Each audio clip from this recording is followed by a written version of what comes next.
نحمده ونصلي ونسلم على رسوله الكريم أما بعد وكذلك قوله تعالى حتى تنكح زوجا غيره خاص في وجود النكاح من المرأة فلا يترك العمل به بما روي عن النبي صلى الله عليه وسلم أيما امرأة نكحت نفسها بغير إذن وليها فنكاحها باطل باطل باطل.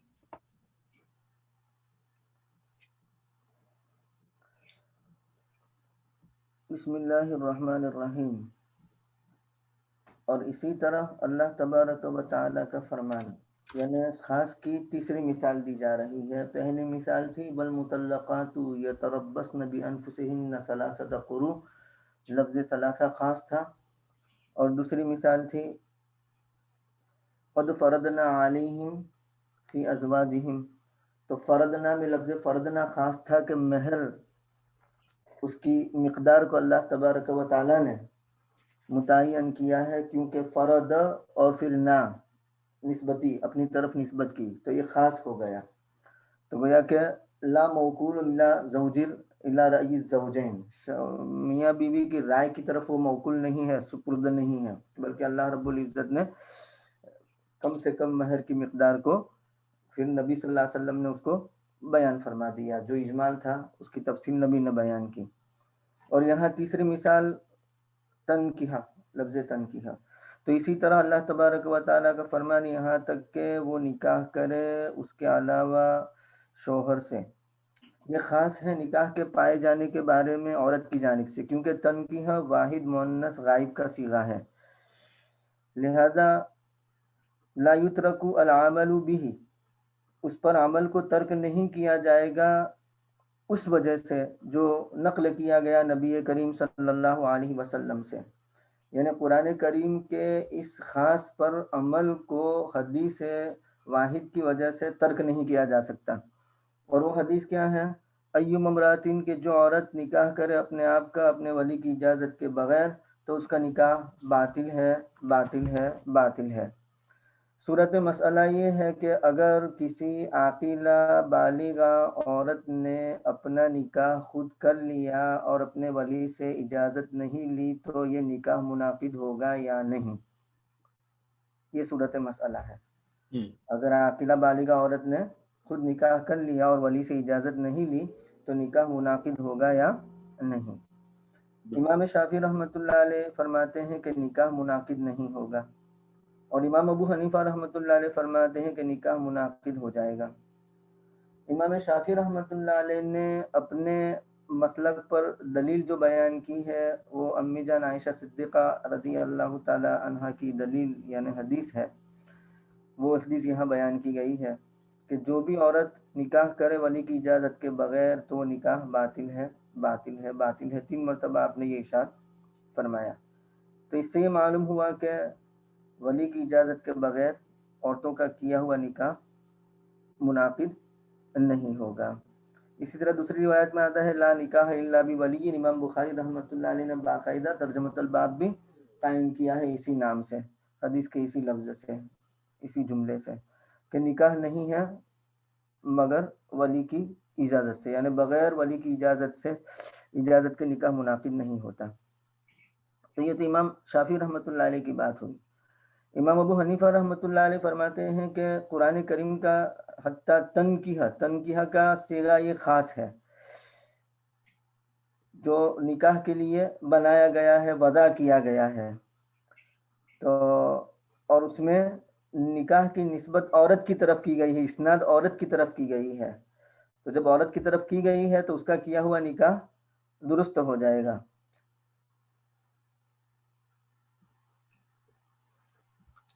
اگر حدیث پر عمل کرتے ہیں اور ولی کی اجازت پر نکاح کو ہم منعقد ہونا کہیں گے کہ ولی کی اجازت کے بغیر نکاح منعقد نہیں ہوگا تو کتاب اللہ کے خاص کو ترک کرنا لازم ہوگا. تو اس وجہ سے اس حدیث پر عمل نہیں کیا جائے گا. حضرت عائشہ صدیقہ رضی اللہ تعالی عنہا انہوں نے اپنے بھائی عبد الرحمن ابن ابی بکر کی صاحبزادی کا نکاح اپنے بھائی کی عدم موجودگی میں کر دیا. جب عبد الرحمن تشریف لائے تو انہوں نے حضرت عائشہ کے کیے ہوئے نکاح کو پسند نہیں کیا اور اچھا نہیں سمجھا، مگر اس کے باوجود یہ کہا کہ میں اپنی بہن کے کیے ہوئے نکاح کو رد نہیں کروں گا. اگرچہ پسند نہیں ہے. تو یہ بھی دلیل ہے امام شافعی، امام ابو حنیفہ رحمۃ اللہ علیہ کی. اور اسی طریقے سے اللہ تبارک و تعالیٰ کا فرمان لا تعدلوہن ان ینکحن ازواجہن، یہ نص صریح ہے کہ تم ان عورتوں کو مت روکو اس بات سے کہ وہ اپنے شوہروں سے نکاح کرے. تو یہاں بھی ینکحن میں نکاح کی اسناد اور نسبت یہ عورتوں کی طرف کی گئی ہے. فَإِذَا بَلَغْنَ أَجَلَهُنَّ فَلَا جُنَاحَ عَلَيْكُمْ فِي مَا فَعَلْنَ فِي أَنفُسِهِنَّ، یہاں بھی فِي مَا فَعَلْنَ فِي أَنفُسِهِنَّ میں نکاح کی نسبت عورتوں کی طرف کی گئی ہے. تو یہ دونوں آیتیں بھی امام ابو حنیفہ کے مسلک کی تائید میں ہیں. مطلب یہ کہ عاقلہ بالغہ آزاد عورت اپنے ولی کی اجازت کے بغیر نکاح کر لے تو اس کا نکاح منعقد ہو جاتا ہے، اور شوافی کے نزدیک منعقد نہیں ہوتا. حضرت عائشہ رضی اللہ تعالیٰ عنہ کی روایت جو ہے وہ اخبار احاد میں سے ہیں، تو اس کو کتاب اللہ کے خاص کے مقابلے میں لیا جا سکتا نہیں ہے. کتاب اللہ کے خاص اور خبر واحد کے درمیان تعارض کی صورت میں کتاب اللہ کے خاص پر عمل کرنا واجب ہوگا، اور خبر واحد اس کو ترک کر دیا جائے گا، چھوڑ دیا جائے گا. جزاک اللہ خیر. اچھا، اس میں لیکن وہ جو سوال قائم کرتے ہیں شوافی کے، یہ تو مشترک لفظ ہے. تنکیحہ مخاطب حاضر کے لیے بھی تو ہوتا ہے، مخاطب کے لیے بھی استعمال ہو سکتا ہے تنکیحہ. وہ جب تک اس کی اسناد نہ ہو، آگے پیچھے سے سیاق سبق نہ ملے وہاں تک. مطلب یہ کہ چونکہ پیچھے یہ بات آ گئی ہے، ہاں فَإِن طَلَّقَهَا فَلَا تَحِلُّ لَهُ مِن بَعْدُ حَتَّى تَنكِحَ زَوْجًا غَيْرَهُ. تو اس وجہ سے اب یہاں متعین ہو جائے گا کہ وہ مشترک نہیں رہا، وہ خاص ہو گیا. اب یعنی اس کو ہم غائبہ ہی کے لیے استعمال کر سکیں گے، غائبہ کے لیے استعمال کریں. مخاطب کے لیے نہیں کر سکیں گے، اس لیے کہ ابھی سیاق سے پیدا ہونا تو بات بنے گی نہیں. ہاں یہ ہوگا کہ الٹی بات ہو رہی ہے کہ کہا یہ جا رہا ہے جب تک کہ تو اے مخاطب اس سے نکاح نہ کر لے، اس کے علاوہ سے اس نکاح، مرد تو کیا نکاح کرے گا کسی اور شوہر کے علاوہ، معنی بیٹھتا نہیں ہے، معنی نہیں بیٹھیں گے. اس لیے ابھی چونکہ متعین ہو گیا، اس کی اسناد ہو گئی، تو اب یہ غائبہ ہی کے لیے رہے گا. اب اس پر مسئلے متفرع ہوں گے بالکل. کے اعتبار سے. حضرت ایک سوال تھا اس پہ تنکیہ پہ، کہ ہماری جو دلائل ہیں دونوں، اس میں آیتیں دونوں جو بیان کی گئی ہیں ان میں دونوں میں اس چیز کا ذکر آ رہا ہے کہ وہ خاتون یعنی کہ یا تو طلاق یافتہ ہے، وہ کنٹیکسٹ سے یہ پتہ چل رہا ہے، لیکن اس میں یہ کلیئر نہیں ہے کہ اگر خاتون جو ہے وہ غیر شادی شدہ ہو تو بھی جو ہے وہ کر سکتی ہے یا نہیں. تو اس کے بارے میں کوئی مزید ہمارے پاس ہے تفصیل کہ جس میں باقاعدہ کلیئر ہو جائے کہ بھئی یہ صرف اس خاتون کے لیے نہیں ہے جو شادی شدہ ہو، طلاق یافتہ ہو، یعنی کہ پہلے سے، کیونکہ ادھر بھی وَإِذَا بَلَغْنَا أَجَلَهُنَّ ہے. حضرت عائشہ رضی اللہ تعالیٰ عنہ کا واقعہ ہم پیش کر سکتے ہیں. جی تو ہم یعنی کہ انہی کی اچھا حضرت عائشہ احاد جو، ایک ایسی چیز ہے کہ جس میں کنواری کو بھی ہم لا سکتے ہیں، اور لیکن اس میں بھی وہ خود تو نہیں، اس لڑکی نے خود تو نہیں کیا، حضرت عائشہ نے کروایا. حضرت عائشہ اس کی ولیہ نہیں تھی نا، لیکن جی حضرت عائشہ تو ولیہ نہیں تھی، باپ موجود تھے تو باپ ولی تھے، اور خواتین تو ولی نہیں ہوتی. ان کا کرانے کے باوجود اس کو منعقد مانا گیا. وہ والد نے اس کو بعد میں سینکٹیفائی کر دیا ہو، لیکن انہوں نے یہ نہیں کہا کہ نکاح باطل ہے ولی کے بغیر. حضرت عائشہ کا، کیونکہ یہ حدیث حضرت عائشہ ہی کی ہے، حضرت عائشہ کی حدیث ہے نا، یہ فنکاحها باطل اوپر جو بھی آئی ہے حدیث عائشہ کی ہے. وہ اپنی حدیث کے خلاف عمل کر رہی ہے، تو اس کا مطلب یہ ہوا کہ وہ حدیث دو میں سے ایک حال سے خالی نہیں ہے. یا تو وہ حدیث منسوخ ہو گئی ہے حضرت عائشہ کے نزدیک بھی، جبھی انہوں نے اللہ کے رسول صلی اللہ علیہ وسلم کی حدیث بیان فرمائی ہے اس زمانے میں، اور پھر بعد کے زمانے میں خود ایک نکاح کراتی ہیں اپنے بھانجی کا. تو اس کا مطلب ہے کہ ان کے نزدیک یہ حدیث خاص تھی اس واقعے سے یا کسی خاص موقع سے جس کے لیے وہ ہوا. عمل چونکہ بتا رہا ہے اس کے خلاف. دوسرا یہ کہ یہ بھی ہو سکتا ہے کہ وہ حدیث ضعیف ہو، اور خبر واحد میں بھی، اور اس پہ ضعف کا بھی بعض لوگوں نے حکم لگایا ہے. جب روایت کے خلاف ہو تو اس کے عمل کو لیا جائے گا، روایت کو نہیں. جی ورنہ تو ظاہری بات ہے وہ حدیث صحتاً خود ہی خراب ہو جائے گی، جبکہ راوی اپنی حدیث کے خلاف کیسے عمل کر رہا ہے، یا تو بھول گیا نعوذ باللہ تعالی. اگر یہ حدیث بھول گئی تو راوی کا حافظہ کمزور، حدیث ضعیف. آپ کی بات بالکل بجا ہے بھائی فاروق.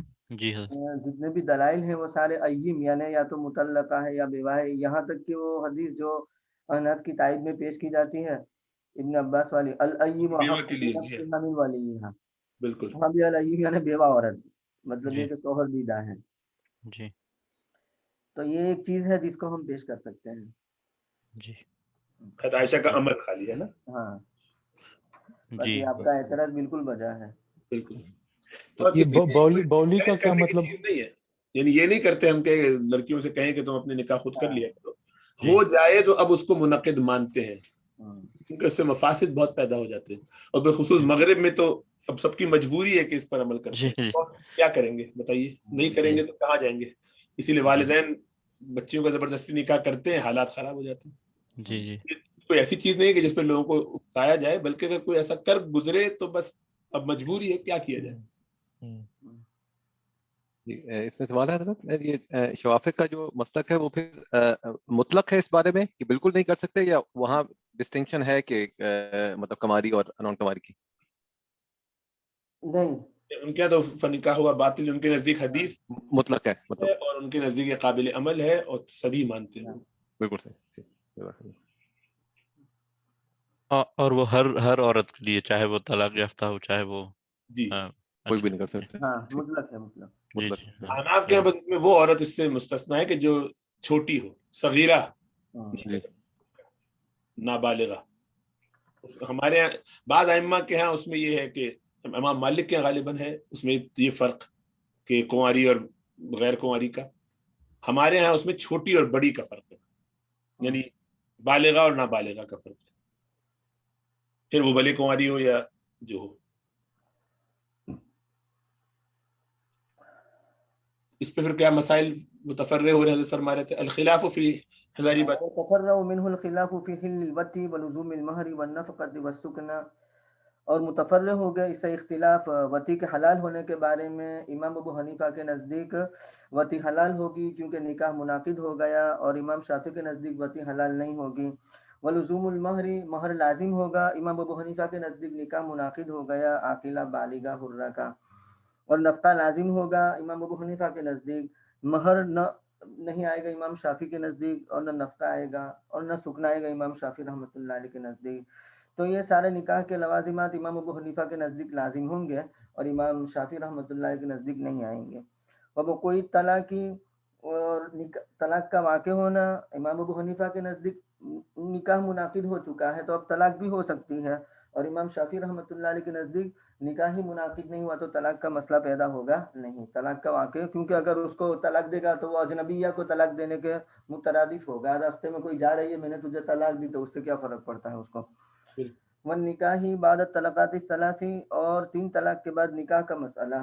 مطلب یہ کہ اگر 3 طلاق دے دی ہے تو اب نکاح کا مسئلہ ہمارے یہاں وجود میں آئے گا، کیونکہ نکاح پہلے ہوا تھا اور طلاق واقع ہوئی تو وہ طلاق بھی کنسیڈر کی جائے گی، اور اس کے بعد اب نکاح کیا جا سکتا ہے حلالہ ہو اس کے بعد.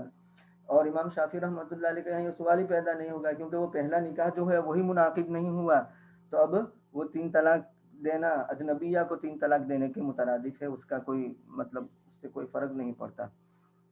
تو وہ نکاح اور نکاح 3 طلاق کے بعد اس کے مطابق جس کی طرف امام شافعی رحمۃ اللہ علیہ کے قدماء اصحاب گئے ہیں، یعنی متقدمین شوافی کا یہ مذہب ہے، ورنہ متاخرین شوافی احنافی کی طرح نکاح کے عدم جواز کے قائل ہیں. ٹھیک ہے نا؟ یعنی وہ ان کی رائے یہ ہے کہ نہیں کر سکتا نکاح، اگرچہ نہیں وہ مان رہے تب بھی، لیکن وہ نکاح نہیں کر سکتے، یہ کہنا چاہ رہے ہیں. متاخرین شوافی احناف کی طرح اس نکاح کے عدم جواز کے قائل ہیں. تو مطلب یہ کہ اگر متاخرین شوافی کو لے لیں احناف کی طرح تو پھر اختلاف ہی نہیں رہے گا. سمجھے؟ تو متاخرین شوافی کے اعتبار سے احناف اور شوافی ایک ہو جائیں گے، کیونکہ وہ بھی اس بات کے قائل ہیں کہ نکاح، یعنی وہ اس نکاح کو باطل بھی مانتے ہیں لیکن احتیاطاً یہ بھی کہتے ہیں کہ بغیر حلالے کے اس سے نکاح نہ کرے. یہ کہنا کے نزدیک کیونکہ بغیر اذن ولی کے نکاح منعقد ہو گیا، اس لیے ان کے نزدیک اس عورت کے ساتھ شوہر کا وطی کرنا بھی حلال، نفقہ 3 طلاقوں کے بعد بغیر حلالے کے نکاح بھی جائز نہ ہوگا. بالکل. اچھا، تو نکاح سے مراد یہ طلاق، یعنی وہ یہ کہنا چاہ رہے کہ نکاح کے بعد 3 طلاق دینے کے بعد دوبارہ بھی نکاح کر سکتی ہے. احناف کے یہاں تو ہو سکتا ہے نا حلالے کی صورت میں، ہمارے یہاں ہاں حلالے کے بغیر نہیں ہوگا ہمارے یہاں.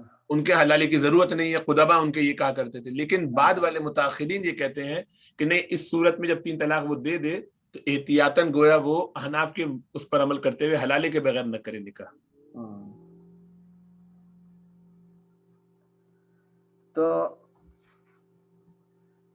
علامہ ذهب الیہ قدماء اصحابہ بخلاف ما اختارہ المتاخرون منہم، اس کے مطابق جس کی طرف متقدمین شوافع گئے ہیں، یعنی متقدمین شوافع کے اعتبار سے یہ مسئلہ ہوگا، اور متاخرین شوافع کے اعتبار سے ایسا ہی ہے جیسے کہ امام ابو حنیفہ رحمۃ اللہ علیہ فرماتے ہیں. کیا کہ بغیر حلالے کے نکاح نہیں کر سکتا، دوبارہ اسی شخص سے نکاح نہیں ہوگا. تو احتیاط پر عمل کیا، احتیاط پر عمل کریں گے. وہ نکاح بھی باطل ہے، لیکن کہتے پھر بھی نہ کرو تاکہ دونوں طرف سے کورڈ رہو. یہ اچھی بات ہے. تو یہ جو متقدمین اور متاخرین یہ صرف آخری مسئلے کے بارے میں یہ آخری حلالے کے بارے میں. جی بالکل یہ آیا نا کہ فإنهم لم يجوزوا، اجازت نہیں دیتے کیا النکاح بعد ثلاث احتیاطا نظر الى اشتباہ وقوع على تقدیر جواز هذا النکاح. جواز کے اگر مان لیا جائے، انہوں نے دیکھا کہ احناف کی دلائل دیکھیں انہوں نے، تو ان کو بھی لگا ہوگا بھائی اس میں بھی کچھ وزن تو بہرحال ہے، تو اس لیے احتیاط کرنی چاہیے. ولی جوازی ایضا وجوہ لها قوت ما، یعنی اس میں کسی نہ کسی قدر قوت ہے. ولم يزوجه بها ايضا احتياطا في حل الفرج. الحمدللہ. جزاک اللہ خیر حضرت. اس کو یہاں چھوڑ دیں، انشاءاللہ اگلے ہفتے